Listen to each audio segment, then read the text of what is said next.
Assalamualaikum warahmatullahi wabarakatuh. Selamat pagi. Salam berjumpa kembali di tahun 2021. Semoga di tahun 2021 kita selalu mendapatkan kebaikan, kita selalu mendapatkan kesehatan, umur panjang, dijauhkan dari semua mara bahaya, dijauhkan dari semua hal-hal yang negatif, dan bisa membuat diri kita menjadi orang-orang yang positif. Jadi di tahun yang baru ini semoga pikiran kita baru dan juga kalian kelas 12 harus bisa menjadi orang yang lebih baik. Ini tahun terakhir kalian di SMA N1 Singorojo, ikuti pembelajaran, ikuti yang seharusnya kalian lakukan, maksimalkan waktu-waktu yang hampir habis ini agar nilai-nilai kalian, agar kelulusan kalian itu dapat dicapai dengan hal yang baik. Oke, tanpa banyak kata-kata, kita akan mulai materi selanjutnya yaitu konferensi Asia Afrika atau konferensi tingkat tinggi Asia Afrika. Jadi konferensi Asia Afrika itu adalah sebuah konferensi. Konferensi itu pertemuan tingkat tinggi itu antara orang-orang yang menjadi penguasa atau pemerintahnya. Jadi KTT ini dilaksanakan di Bandung. Nah, makanya bisa disebut dengan konferensi Bandung. Ya, kalau kalian lihat ada beberapa negara yang menjadi anggota. Nanti kita akan bahas negara-negaranya aja yang mau ikut konferensi. Tapi dalam pengertiannya adalah konferensi Asia Afrika ini adalah sebuah konferensi antara negara-negara Asia dan Afrika yang kebanyakan baru saja memperoleh kemerdekaan.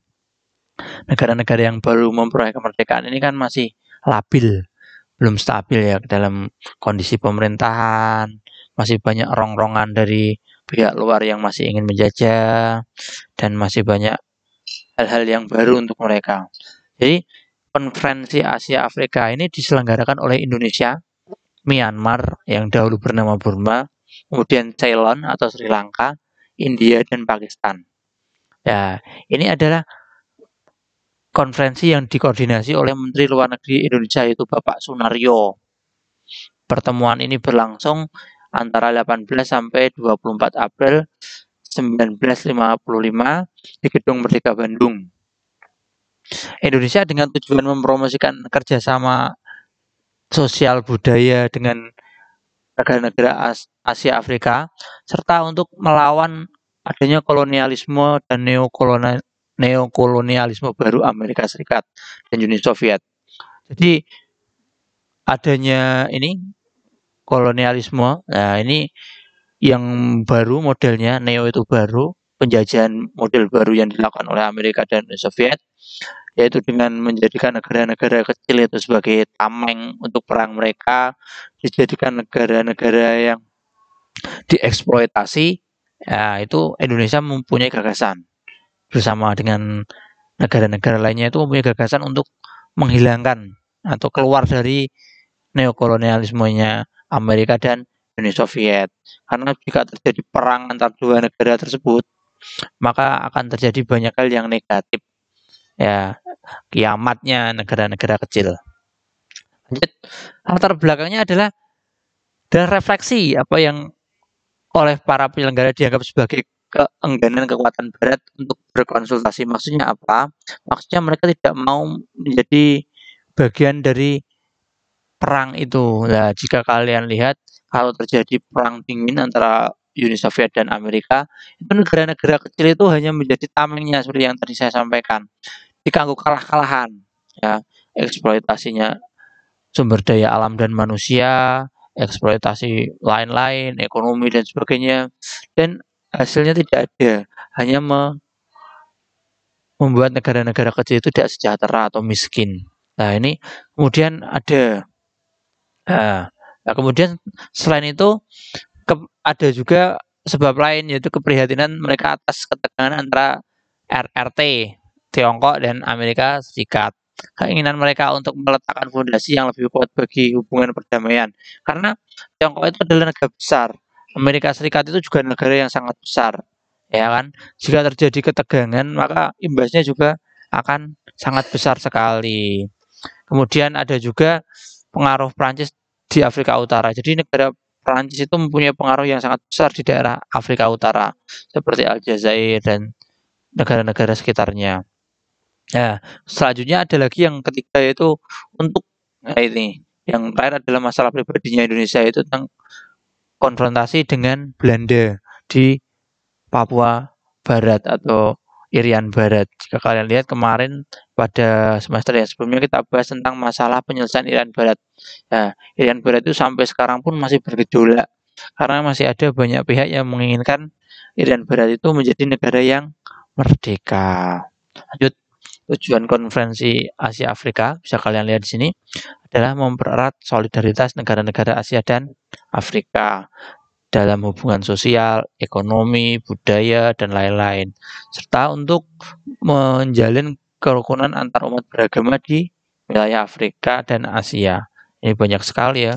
Kalau kalian lihat di Asia dan Afrika itu banyak agama dan kepercayaan yang sangat beragam.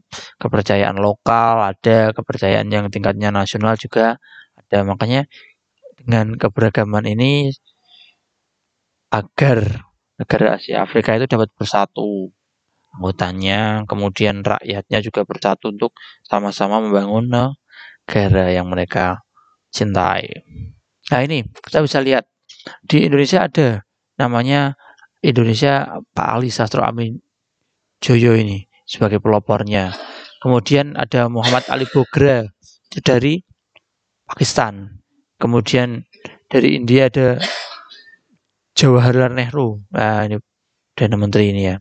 Kemudian ada Sir John Kotelawala dan dari Myanmar ada ini adalah pelopor dari konferensi Asia Afrika. Bisa kalian cermati fotonya.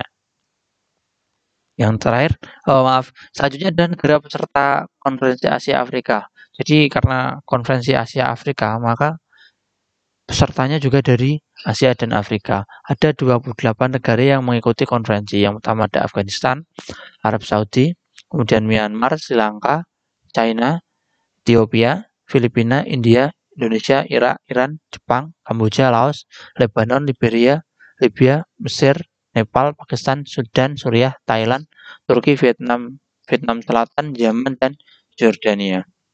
Nah, ini hasil dari KAA ini disebut dengan Dasar Sila Bandung. Yang pertama adalah menghormati hak asasi manusia dan menghormati tujuan dan prinsip PBB. Kemudian yang kedua adalah menghormati kedaulatan dan keutuhan wilayah semua negara. Jadi mengakui persamaan derajat, tidak campur tangan dalam urusan dalam negeri negara lain, menghormati hak setiap negara untuk mempertahankan dirinya sendiri, kemudian tidak menggunakan pengaturan-pengaturan pertahanan kolektif untuk kepentingan khusus.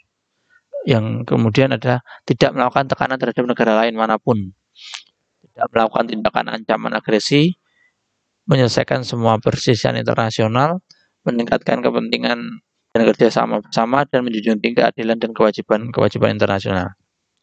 Jadi KAA itu pada umumnya dan untuk semua negara Asia Afrika itu untuk mempertahankan negara mereka sendiri, untuk belajar bekerja sama, saling memperbaiki negara-negara di daerah Asia dan Afrika. Sekian dulu, assalamualaikum warahmatullahi wabarakatuh.